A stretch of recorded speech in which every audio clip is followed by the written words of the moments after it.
The NFL regular season is wrapping up, but there's still time to get in on the action with FanDuel, America's #1 sportsbook. Right now, new customers get $150 in bonus bets guaranteed when you place a $5 bet. That's $150 in bonus bets, win or lose. The app is so easy to use, and there are so many different ways to bet, like live same-game parlays. Find bets in the new Explore tab. Make a parlay in the Parlay Hub, the best way to find popular parlays, and more. So visit FanDuel.com/247 and make your first bet a layup. FanDuel, official partner of the NFL.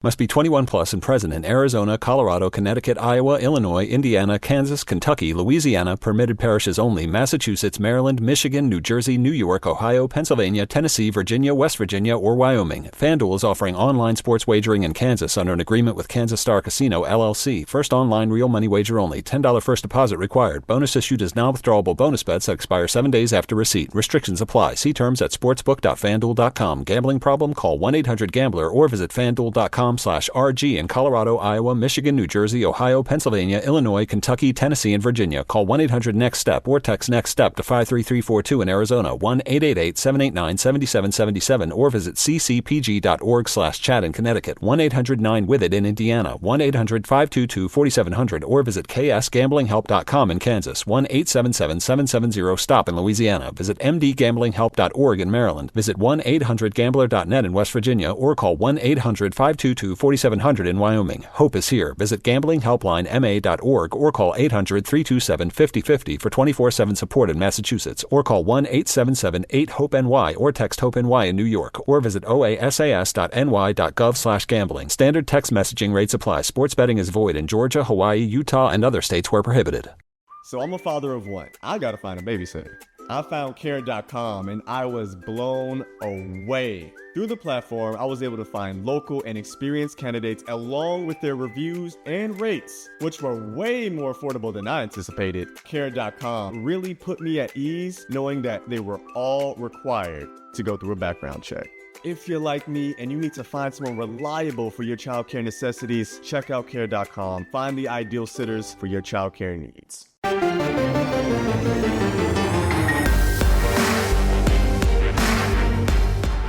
This is Kansas State's Daniel Green, and you're listening to the PowerCat Pregame Podcast on the 24/7 Sports Podcast Network. Following a significant road victory at 6th-ranked Oklahoma last Saturday night, Kansas State returns home to take on the Texas Tech Red Raiders Saturday in a matchup of teams that picked up wins over ranked opponents last weekend. The game will kick off at 11 a.m. and be shown on Big 12 Now, which is part of ESPN+. So this game is streaming. Texas Tech heads to Manhattan following an overtime victory over the 22nd ranked Texas Longhorns, 37-34 last weekend in Lubbock. It was the second home overtime win for the Red Raiders this season. They went into extra time and beat Houston. That was ranked number 25 at the time, 33-30 in double overtime. A couple weeks ago, they went to NC State, which is now a top 10 team. They were ranked 16 at the time and lost 27-14, and then came home and beat Texas. They routed Murray State to start the season.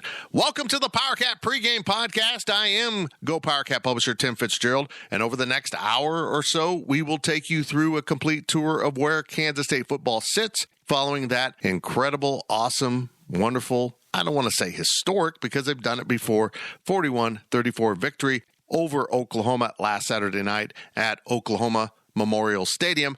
But I will say this, there's a chance, a possibility that was the last trip K-State will make to OU's home field. So winning was awfully sweet if that is true. Kansas State and Texas Tech are both teams that are looking to climb up through those Big 12 standings. Tech was picked towards the bottom of the conference, but the Red Raiders under Joey McGuire are proving that they're a much better football team than maybe many of us expected. Coach McGuire has installed a hurry-up, go-fast, relentless offense and paired it with a defense that is good enough to help the Raiders win football games. K-State, meanwhile, as you well know, blew up itself playing Tulane earlier this season, losing 17-10 2 weeks ago inside Bill Snyder Family Stadium, and then went to Oklahoma and won. And the Wildcats in the process completely redefined themselves as a team and their season as a whole. This is a huge game for both teams. And over the course of this show, we will bring in all of our experts, starting really quickly here with Ryan Wallace, our football recruiting editor at Go Powercat, but he also helps out with team coverage. He's got some really intriguing thoughts about where the Red Raiders sit heading into this game. After the break, we'll talk to Kobe Savage, the K-State safety transfer from Tyler, Texas Community College, who has had an immediate impact on the field and also off the field as a leader already for this defense.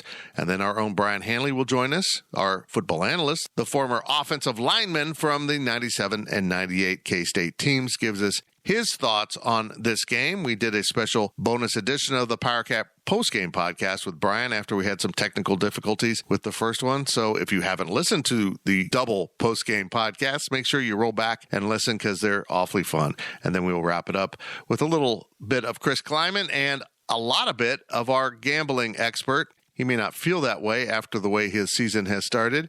Same here, buddy.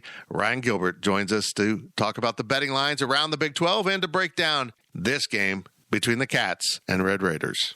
But as I mentioned, we are sponsored by Robbins Motor Company, the dedicated team of automotive professionals at Robbins Chrysler, Dodge, Jeep, Ram, Fiat will match you with a vehicle that suits your lifestyle and budget. Robbins Motor Company, title sponsor of the PowerCat Pregame podcast. And now we bring in our own Ryan Wallace to talk about this matchup between Kansas State and Texas Tech kicking off at 11 a.m. at Bill Snyder Family Stadium. Wally, as surprising as Kansas State winning at Oklahoma was, I was maybe equally surprised that Tech came back and beat Texas. I wasn't surprised they won, but they spent most of that game on the ropes and never gave up and won it in overtime, even after blowing a lead with less than a minute to go.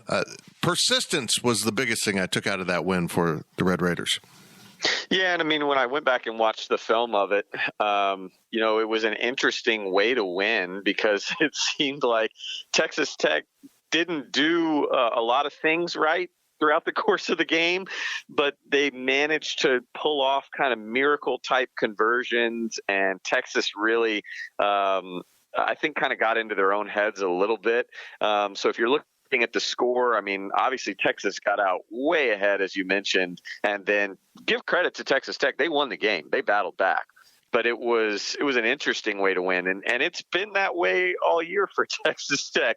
It's funny, Fitz. I felt like going into Missouri that when we recorded this, we both had a pretty good pulse of the Tigers, and that showed itself on Saturday.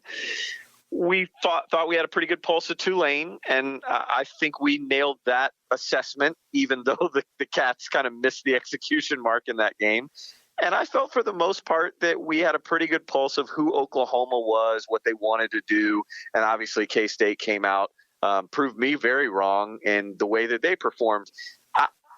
I have no pulse on Texas Tech. They've beaten 3 top 25 teams in a row. They've come back from crazy deficits. Some things go right, some things go wrong. One week something's hitting, and the next week it's not. This is a really weird team to figure out. I agree. I agree with everything you just said. I'm watching that game, and I'm thinking, why is Texas Tech in this game? Because I'm not particularly blown away by anything they're doing. I was amazed at how Texas fell for virtually every ball fake that the Texas Tech offense could offer. And that's just going to be a theme of this game. If K-State's defense wants to stop Tech, don't fall for the ball fakes because Donovan Smith does it all day long. The Tech quarterback will put it in, pull it out, and then throw it downfield or run with it. It's just amazing to watch him work, but that's not anything anyone else doesn't do, and Texas acted like it was something strange and foreign they'd never seen before. Yeah, again, I thought the correlation to how Texas performed against Texas Tech and the way that Oklahoma performed against Kansas State were kind of eerily similar. They're two teams that I feel like when the going gets tough, they just seem to buckle. And I don't know if it's just the fact that they're not put in those positions very often, or that they, in their own locker room, think of themselves as, maybe above where they're at. And obviously that goes for the fans as well in both cases. But I just think it's funny the way that the fan bases for Texas Tech and K-State have kind of come together this week, and kind of like, we don't really hate you. In fact, we respect you, but one of us has to win. It's interesting because these two teams are kind of cut from the same cloth in a lot of ways. I mean, Joey McGuire is to Texas Tech. I mean, they couldn't have hired a more perfect guy for that situation, that campus, that program, just as obviously K-State has nailed it with Chris Kleiman. Well, let's talk about Donovan Smith. Their quarterback has been thrown into full-time duty.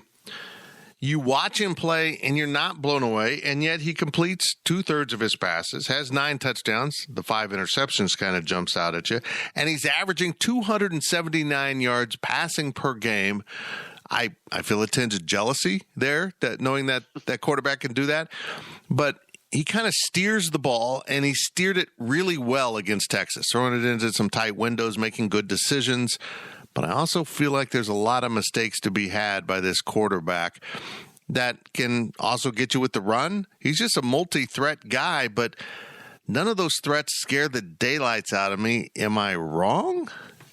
No. I mean, that's the assessment that I have of Donovan Smith watching him. And, he's a dangerous guy, like you said. I mean, we saw even in a few glimpses in the game last year against K-State where you're going, man, this guy can really do some things, but then he can also do some things that, make you shake your head, where, heading into the Texas game, I think that there were a number of Red Raider fans in the fan base that were wondering, maybe we'd be better off going with the highly touted youngster Baron Morton, who was a 4-star guy that committed to Texas Tech. And instead they kind of stuck with Donovan Smith. And you're right, Fitz, he kind of makes the most out of nothing. He plays really well when things are kind of going against him, especially kind of in third down conversions, 4th down conversions. He buys himself enough time to make the play, but then he's also so prone to making bad decisions when the play is like right there for him. And in a way, it's weird. See, I feel like K-State might be catching Texas Tech at a good time because Donovan Smith is under center. Obviously, a lot of fans think about, the fact that Texas Tech is coming off a big win, that they might slip kind of in the celebration of beating the Texas Longhorns. And that's definitely probably the case, could be true. But I think this offense operates very differently under Donovan Smith than it does Tyler Shuck, who was their starter all preseason, heads into the first game, gets injured. I think Zach Kitley, the new offensive coordinator, I don't want to say has had to dumb it down, but I don't think he's really been able to unleash the air raid that he wants to, because Donovan Smith is so turnover prone with the 5 interceptions. They're only averaging 5.2 yards a play, Fitz. K-State's offense right now is averaging 5.6. So the thing that I see from this Texas Tech offense is obviously Donovan Smith has to be clicking. He has to be making the right choices, and you can't really allow him the freedom like we saw Oklahoma with K-State to allow him to be mobile. You can't let him be the runner and the thrower. You've got to lock him down and force him to be a decision maker in the pocket with his arm. And I think that's what K-State's K-State's defense is going to want to do, because they're going to give him a lot of plays. They run 94 pass attempts, which is tied for 3rd in the FBS. And I think they're top 6 nationally in just play calls in general. So they run a lot of plays, but I think that also offers up a lot of opportunities for the K-State defense to strike against a guy like Donovan Smith that, again, has to really click throughout the game and have confidence, or else you can see him become a little fragile and make some mistakes. You walked me right into my next question. Playing Oklahoma seems to me to be really good preparation for Texas Tech based on tempo. Oklahoma comes at you kind of like a machine gun, play after play after play. Tech does the same thing, but bluntly with less offensive threats. I feel like having a week of preparation of going that fast against OU has got to help this K-State defense. Yeah, and I was kind of surprised to hear Chris Kleiman downplay that to some extent in his press conference this week. Because I think it, again, I mentioned earlier, I think Kansas State's catching Texas Tech at the right time. That's another aspect of that, where I think seeing Oklahoma ahead of Texas Tech, even though their offensive scheme is different, this is definitely more old school air raid, Mike Leach, Cliff Kingsbury, just the tempo of it, being able to get guys on and off the field, the rotation, so long as K-State's defense has had a week to really catch their breath, which obviously they have. I think getting kind of that used to strengthening their stamina a little and understanding, okay, this is how it's going to be this week is huge. And Chris Kleiman has fared well against these type of offenses. Last year, there was all the talk about Nevada.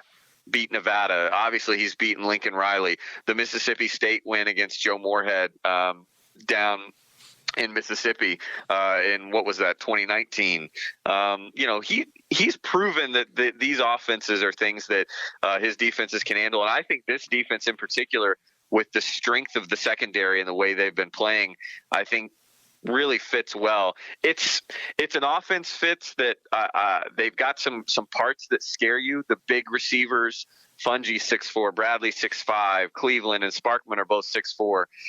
They've got some athletes. Miles Price is a versatile guy that they'll kind of use in a Phillip Brooks type role, that they can move him around and run him. You throw him in the slot and catch him in some matchups. But again, I think that this is an offense that is tailor-made for what K-State likes to do. It's an offense that K-State has seen probably more often than what Oklahoma has did, out of that more Art Briles formation. And I think that, we might see the K-State defensive line be able to create a little bit more than they did against Oklahoma, because this offensive line is terribly shaky. Houston had 5 sacks. NC State had 4. They return only 2 starters from last year. So I think, again, this is a tailor-made matchup for the K-State defense to, I say bounce back. They didn't play poorly against Oklahoma, Fitz, but it was a good kind of a lesson for the season ahead for what they're going to see in the Big 12. Yeah, that defense did just enough to get K-State through that game. And, honestly, they were hanging on for dear life at times, and they got burned in the first half, but they made Oklahoma work for everything in the second half, and that really got them over the hump. And I feel like Tech's going to have to work awfully hard for what they want. And you're right, Donovan Smith just isn't going to have time to sit in that pocket. And even when he tries to flush, maybe K-State will use Daniel Green like they did against Missouri to shadow that quarterback and try to keep him boxed in a little bit. But I'll say this, Tech wanted that win, kind of like K-State. I saw some similarities in whenever there was a down marker, they found a way to get to it, which was something missing with K-State against Tulane, obviously. And they would push through tackles and pick up another 2, 3, sometimes 4 yards. It was impressive. But I don't see them coming to Manhattan with that same kind of emotion that Texas stirred up, nor do I see Kansas State having the same kind of emotion they put on display in, the entire game against Oklahoma. And that's a real interesting point. I don't know what to think of the emotional side of this game, the mental side of this game. I would hope Kansas State learned its lesson against Tulane, but it's just a wild unknown.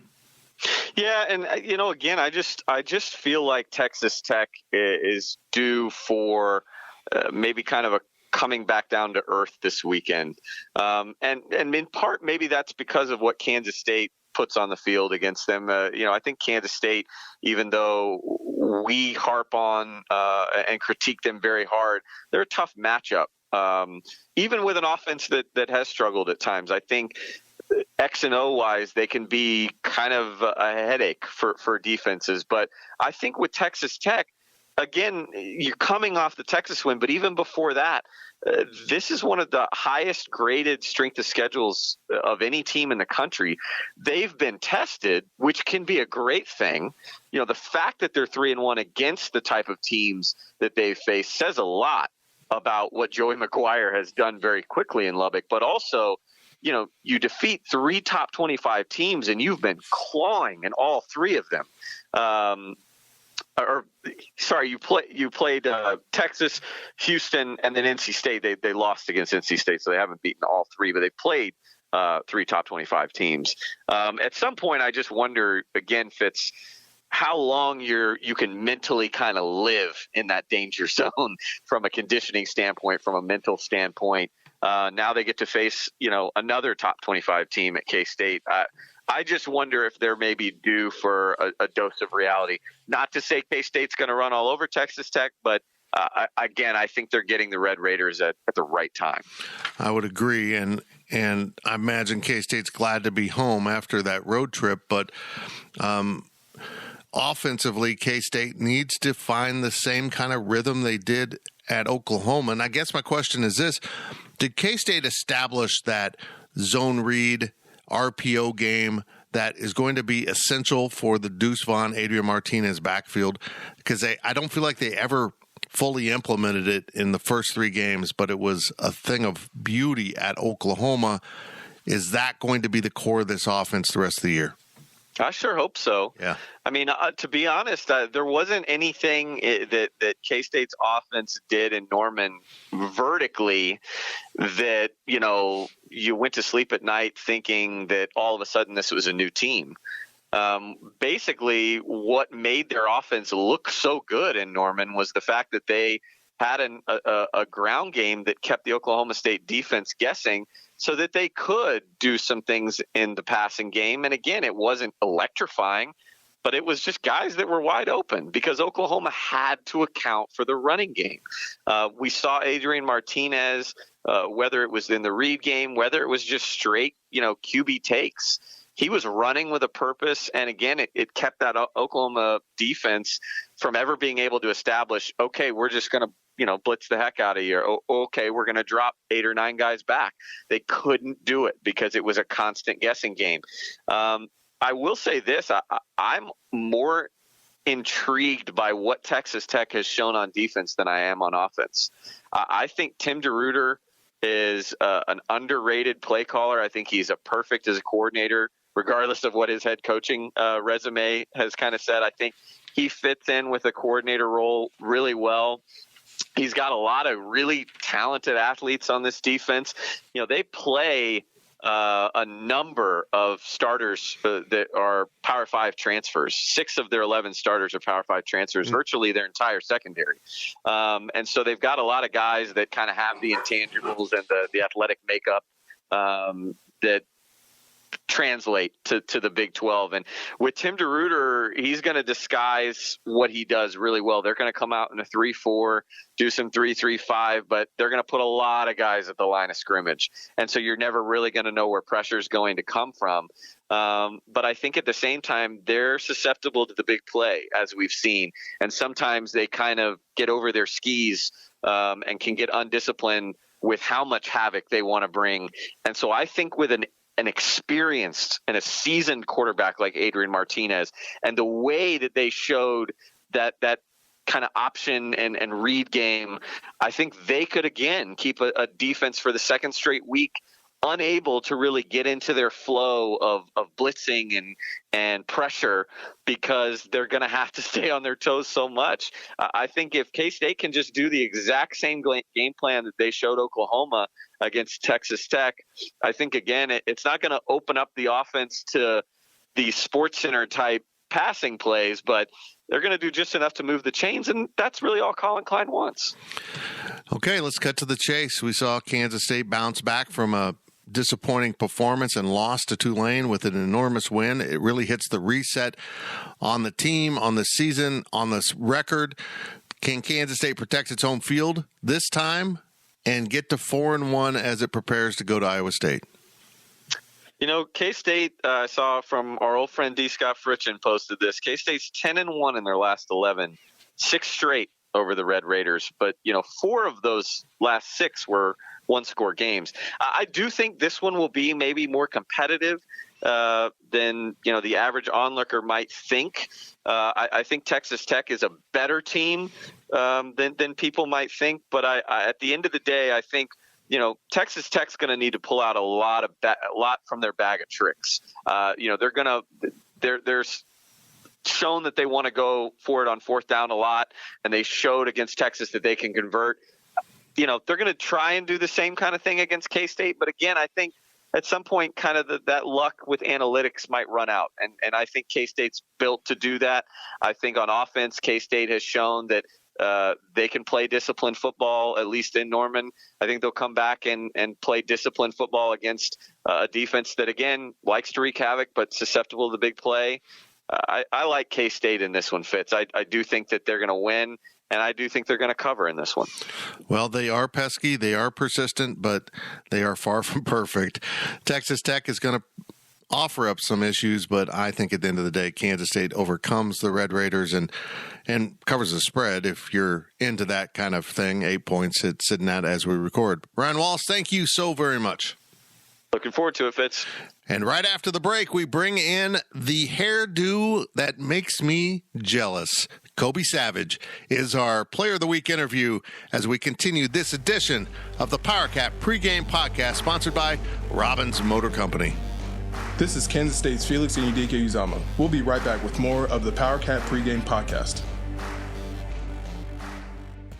If you're in the market for investment-worthy bags, watches, and fine jewelry, Rebag is the answer. Rebag is a luxury resale marketplace where each piece is carefully vetted and verified by experts to ensure quality and authenticity. If you're in the market, use Rebag to buy and sell finds from the world's top brands, including Hermes, Chanel, and Cartier. Head to Rebag.com to get 10% off your first purchase with code REBAG10. Shop today at Rebag.com. That's REBAG.com. And use promo code REBAG10 for 10% off your first purchase.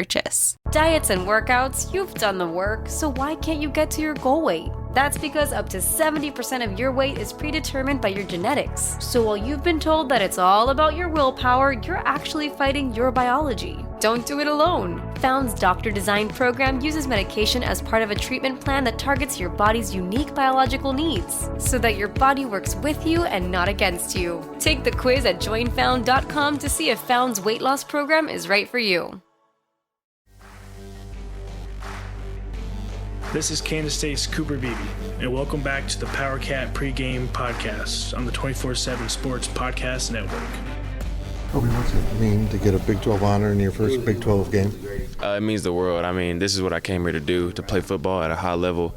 But at the end of the day, I'm still a team player. So it's a great thing to have that honor, but it's a new week. So, I mean, it means a lot to me, but I'm focused on Texas Tech. And how cool was that environment and to get an opportunity to play in a place like that? It was amazing. It was really different, especially when they turned off the lights and had the phones flashing. It was really amazing.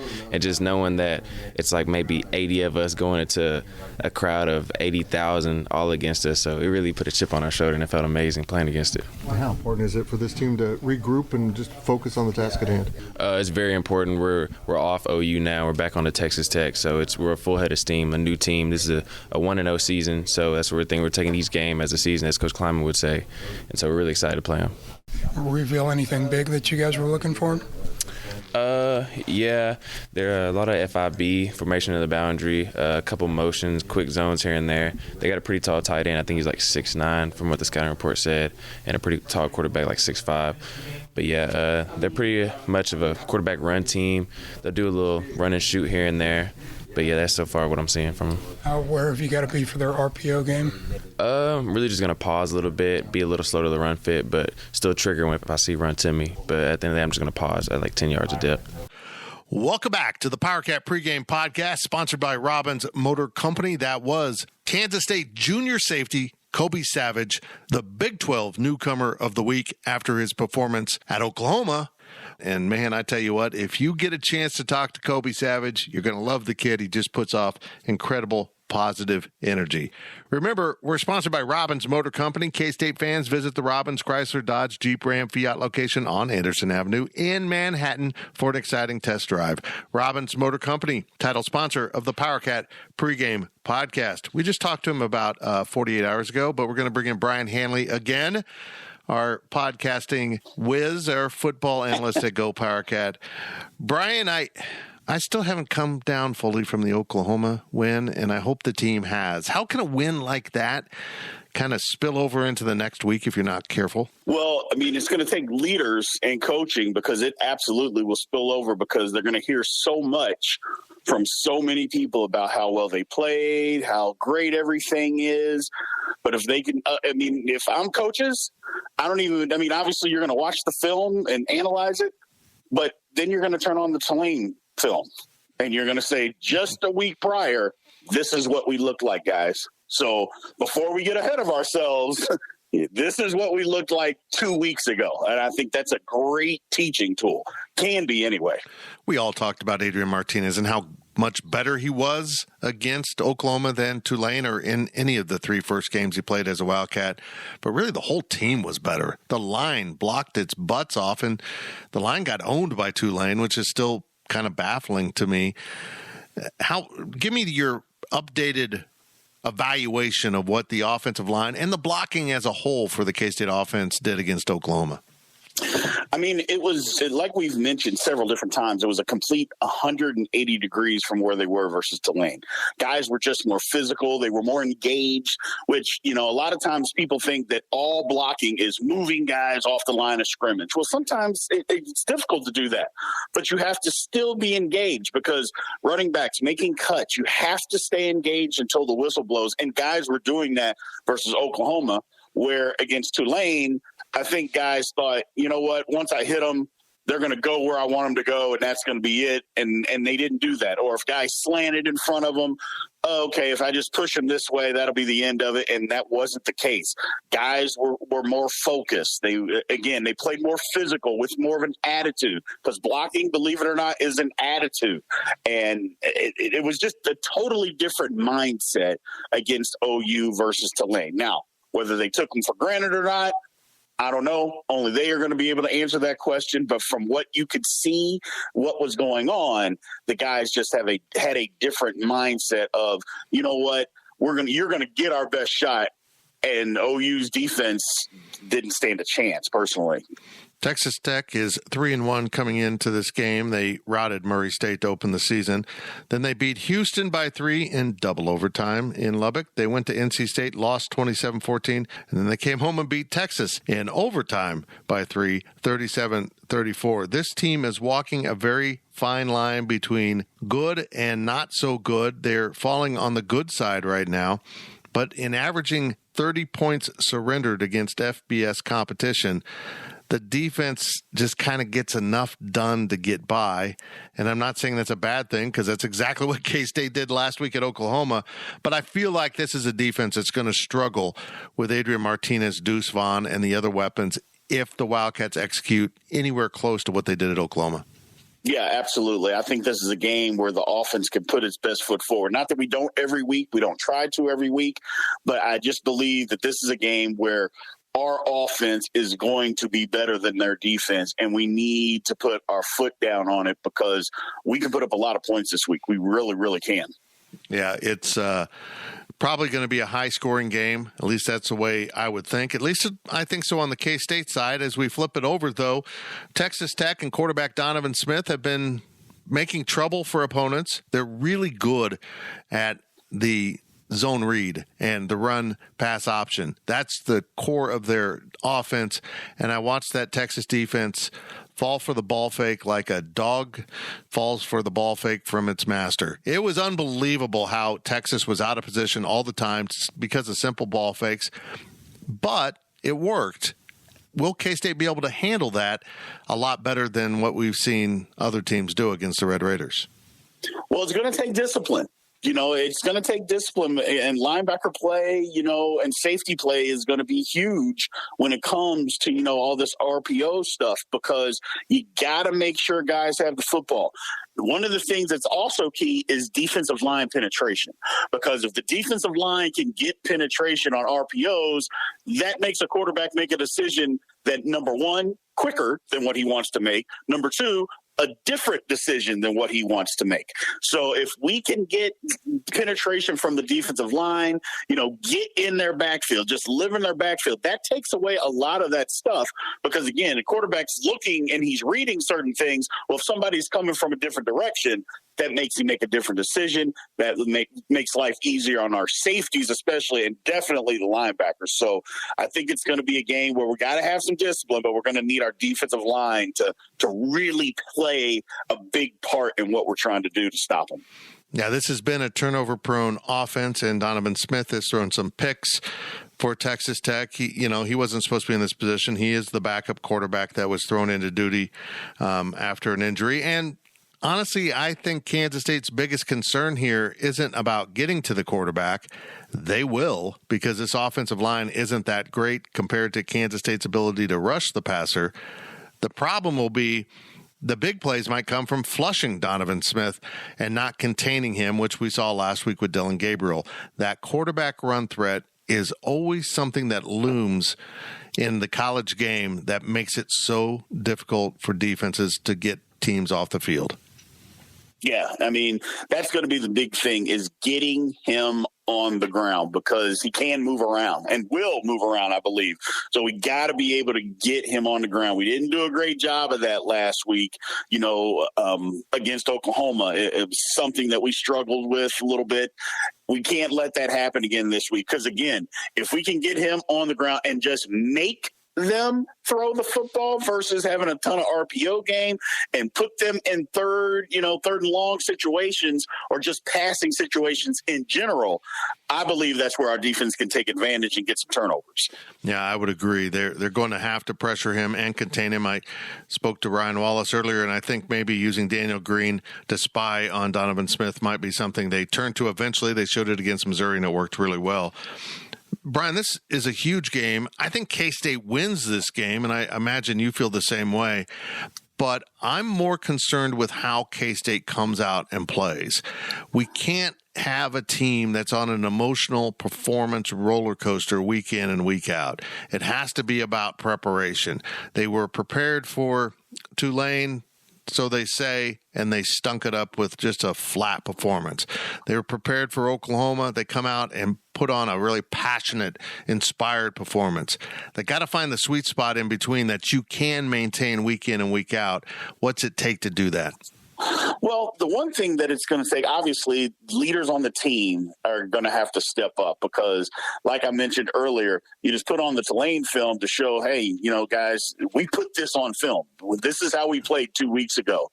This is a better football team than Tulane, I believe. Texas Tech is a better football team, so we need to come prepared. One of the things that we can also turn to and look at that maybe it's not something that we are going to do is Texas Tech literally just came off of their Super Bowl, and they won the game.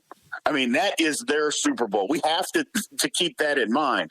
Now, granted, OU is a gigantic game for Kansas State as well, but it wasn't our Super Bowl. I mean, we don't look at OU as our Super Bowl. Texas Tech looks at beating Texas as literally their Super Bowl. If they didn't win another game all year, they may not be happy, but they could say that they beat Texas. So they're going to be coming down off of this emotional roller coaster as well. So the one thing that we can do is put our foot on their neck at the beginning of the football game and keep it there. Because if we come out and smack them right in the mouth early, I believe that they will say, you know what, no mas. I don't know if they'll necessarily give up, because that's not the type of team that they are. But if we put our foot down on them early, then I think it's where a thing that we could just say, you know what, we're better than they are. and we can just literally just maul them over. Yeah, you're right. And Texas Tech, they're persistent. They just kept coming back at Texas. They were chasing Texas most of the day last week in Lubbock and found a way to get them at the end to get ahead. Then they gave up a field goal in kind of miraculous circumstances for Texas, but then still closed it out with an overtime win. They just don't go away. So You're right. Trying to get them locked away and too far in the hole is going to be a real challenge, but I think K-State is capable of doing that. But I got to say this. Part of the reason why they don't give up is Joey McGuire as a coach doesn't give up. And he doesn't coach scared at all. They go for it on fourth down, probably more often than they punt. I haven't looked at that exact stat, but it feels like they go for it all the time. And in fact, in the opening minutes of the second half, down 10 points coming out at halftime, I believe that's what it was. They were down 2 scores. They went for it on fourth down in their own territory, Brian, and didn't get it, and yet stopped Texas and ended up winning the game. They walk a fine line, but I think the fearless coaching of Joey McGuire and the gambling nature and the self-belief in his team really makes this team believe in itself. Am I reading too much into that? I don't think you're reading too much into it at all. I mean, it's the old adage, analytics has taken over things these days when it comes to sports. And the analytics will tell you that a lot of times you should go for it on fourth down versus punting. I call it analytical nerd football because you know what? That's fine to be a gambler in certain situations. It's another thing to shoot your foot off, but if it works and he clearly has the pulse of his team, it's working. Where it doesn't work is, last year, and I've made fun of this on several occasions, is, Los Angeles Chargers head coach. They went for it all the time on fourth down to their detriment. Doesn't seem like Texas Tech's coach is doing that. Now, college is a lot different than pro football. I get it. But if they believe, and he's got those guys believing, I mean, that can be a good thing, and I think it is a good thing. But you got to know the pulse of your team, and it seems like he does. Well, here we are. We're in week 2 of Big 12 play for Kansas State. And by the way, both teams go out on the road again next week with Kansas State going to Iowa State. And, boy, Texas Tech has to go to Oklahoma State. So this is not an easy back-to-back couple weeks for the Red Raiders. But this conference is relentless. I think Tech was picked for finishing 9th in the preseason poll. KU was picked for 10th.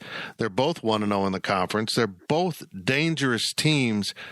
No weeks off in the Big 12. It is relentless. And I'm looking at Tech's schedule, and I think, wow, that's really brutal. Then I realize, well, that's what everyone else has to face too. It's unbelievable how good this conference is from top to bottom.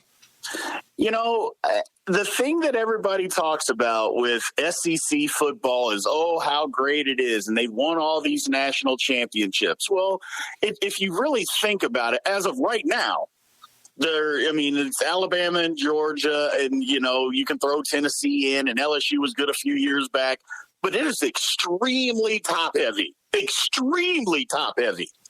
And there are some games that you can go and win. There are weeks off within that conference. There are 0 weeks off in the Big 12. 0. And with Kansas playing as well as they have, you could say, well, once they get in the conference play, it'll change. Well, maybe it will. They said the same thing. TCU's not going to be any good. Texas Tech's not going to be any good. Well, they're proving it otherwise. And when we get in the conference, okay, because clearly some teams are going to lose some games, but that doesn't mean that they're not any good. There are 0 weeks off in the Big 12. And for me, and maybe I'm a homer, I think it's the best conference top to bottom just because there's 10 teams. It just makes it tough every single week. And I'll stand on it, and I'll argue with anybody. Top 10 teams in every conference, the Big 12 is better than all of them. Yep, I agree. And in fact, I reflect back on that Missouri game, and I say this with confidence, and I don't mean this as trash talking. Missouri would finish dead last in the Big 12 by far. By far. Not even close. Yep. He's Brian Hanley. We will reconvene in theory after the K-State victory or game against K-State. I just gave them the win. We will reconvene after the K-State game with Texas Tech. There we go. I don't think technology is going to get the best of us because it's the home game. So, Brian, I will talk to you probably Saturday night, brother, so we can get that out of the way. I hope we have good things to talk about. That'll work. Absolutely. Let's listen to Chris Kleiman real quick talk about the performance last week at OU and looking ahead to the Red Raiders. And then we bring in Ryan Gilbert, our gambling expert. If he wants to call himself that, we'll let him. As the Go PowerCat Pregame podcast continues, sponsored by Robbins Motor Company. Here's Chris Kleiman. Great game by our guys on Saturday. Phenomenal effort, great poise. We didn't panic. We started fast like we needed to. They came back like I knew they would, and we found a way to continue to keep answering the bell when it got close and never got behind. I think that was really important with the crowd the way it was and us not losing the lead. Continued to stay a step ahead and getting an extra possession and getting a field goal before half or a big kick return and getting another score when we were losing the momentum. And then second half, putting a couple of big drives together, as well as the defense. Even though we didn't play exceptionally well on defense, we played well at critical times and against one of the best offenses in college football to force a couple of punts in our territory, which really changed, I think, some of the momentum that they had. And then we were able to continue to keep that 2-score lead till the very end. So proud of the guys. We talked about it yesterday as really 12 one-week seasons in college football, and that's what it is, guys. It doesn't matter if it's what league it's in, what conference it's in.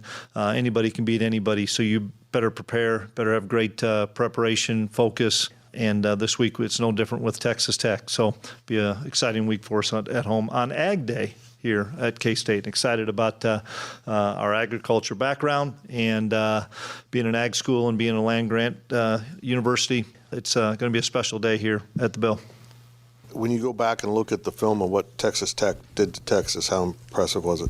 Very impressive. Got down and sign of a really good football team, guys that believe, and I know they're really well coached. So when they were down and found the resolve to continue to fight and stay in it till the bitter end, and then find a way to win it in overtime, and it was a huge win for Joey and his, got a signature win right away. And now we bring in our own Ryan Gilbert to talk about the betting lines and everything going on in the gambling world around the Big 12 this weekend. Gills, we got a full slate. We got 5 games. Everyone's going. It's here. Full-on conference play. Are you excited? I'm excited. You excited? Yeah, I'm excited to win my money, or I guess lose my money as it's been the last couple of weeks, but yeah, I'm excited. It's been a tough start. I didn't fare so well. I won the first game last week I picked and then went in the pooper. Is that a word, pooper? That's when you quit while you're ahead. Come on. Yeah, the bets were placed, and I'm getting ready to do it here in a little bit. Now, for clarity's sake, we're recording this on Tuesday night. These are the lines as of Tuesday night from Caesars Sports Book, which has an affiliation with CBS Sports and 24/7 Sports. So that's what we use for this segment. Make sure you check the lines before you make your decision. And let's jump right in with the team Kansas State just beat. Oklahoma goes to TCU, and Oklahoma's a 6.5-point favorite on the road. An amazing over-under total of 68.5. What do you think of this game? Well, in college, 6.5 really is not a whole lot of points. And watching that Oklahoma team on Saturday against Kansas State, that's a pretty good team. Obviously, K-State, beat them and honestly beat them thoroughly. But that Oklahoma team shot themselves in the foot. It's hard to imagine the Sooners playing that poorly again this season. And like I mentioned, 6.5 is not that many points. This line has moved a little bit, but I like Oklahoma. I'm not sold on TCU, haven't been all year. I like this as a good, bounce back spot for Oklahoma after a frustrating loss. Yeah, okay. TCU just beat SMU. It was a nice win in a rivalry game for them, but I'm still not convinced TCU's all there. TCU might be on one of the bottom rungs of the Big 12 ladder come season's end. I would take Oklahoma also. Okay. We'll find out this Saturday. You got it. West Virginia wanders into Texas. West Virginia's a 10-point dog on the road. We can't figure West Virginia out. West Virginia can't figure West Virginia out. Are they good? Are they awful? What are they doing here? And who cares about Texas? But do you think Texas wins by more than 10 points in Austin against the Mountaineers? It's interesting. You look at the whole conference, and this game has the largest point spread, which is, I think it's kind of fascinating when you look at, a KU Iowa State game or the K-State game, the OU game. You would figure those games would be expected to be, I guess, with a higher point spread, but this is it at 10 points.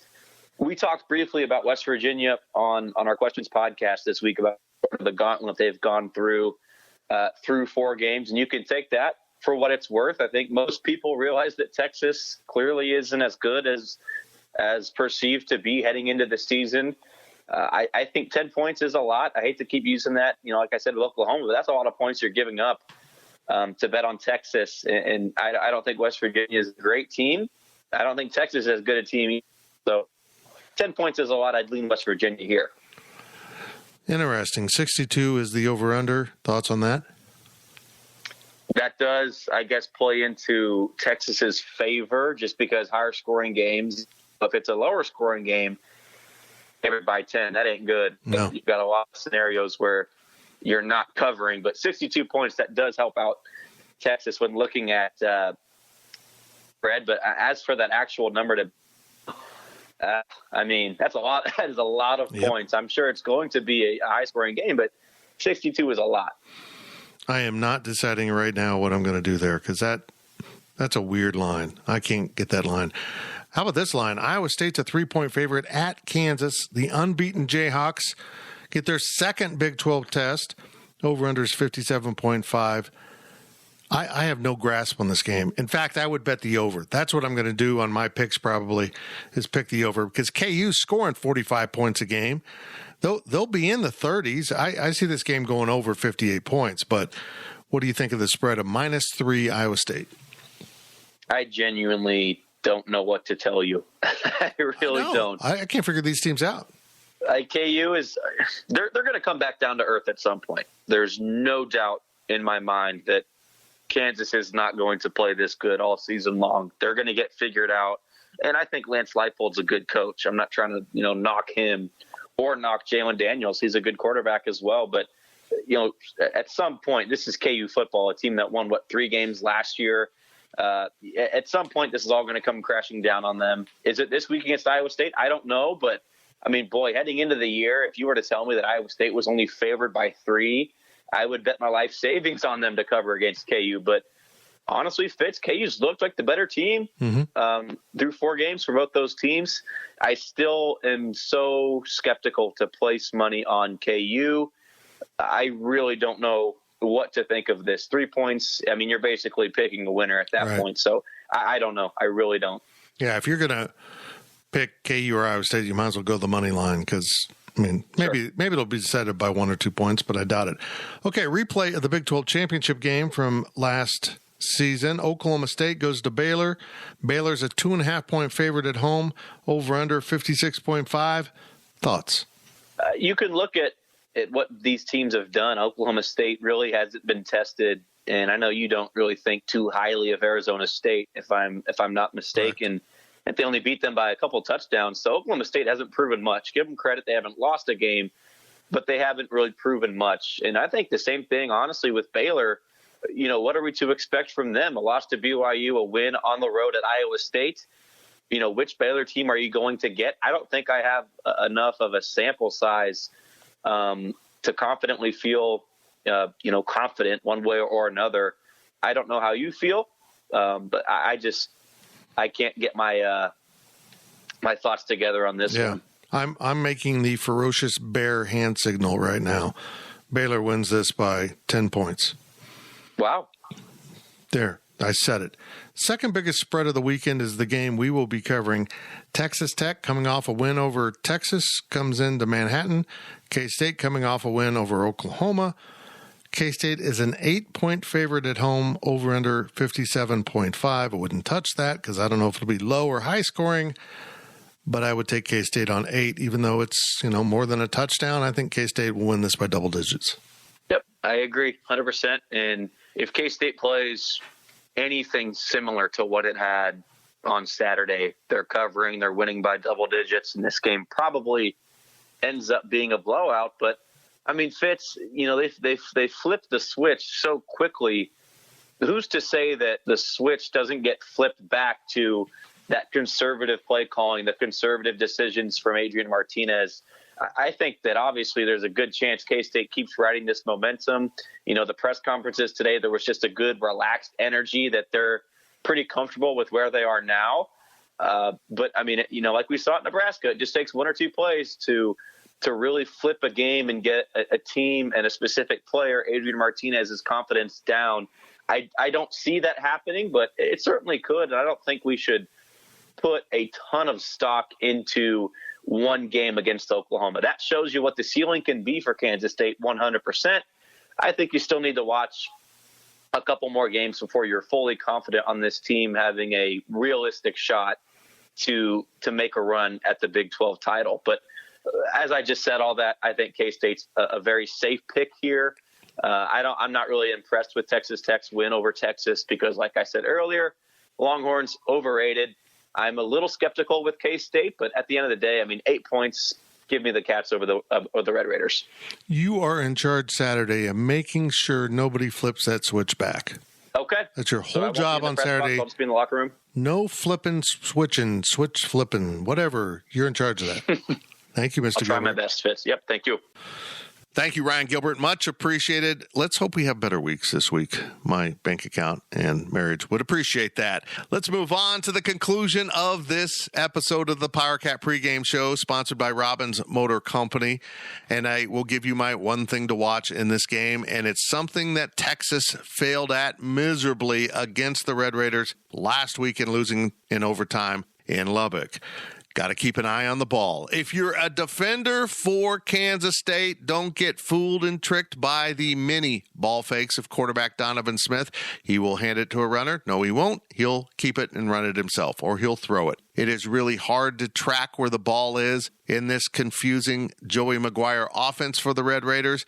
But if you don't fall for the tricks, you might end up with some picks and some tackles behind the line of scrimmage.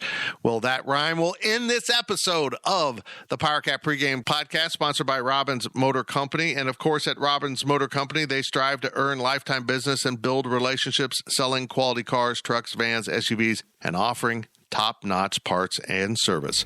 Robbins Motor Company, title sponsor of the PowerCat pregame podcast.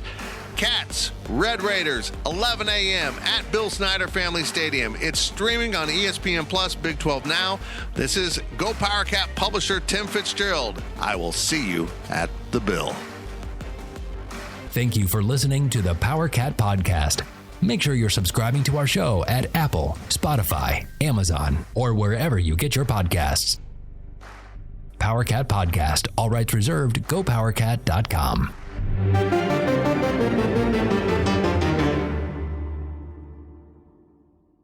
With Blue Link Plus, you can access your Hyundai Tucson Limited remotely. Doors unlocked, temperature set, lost car found.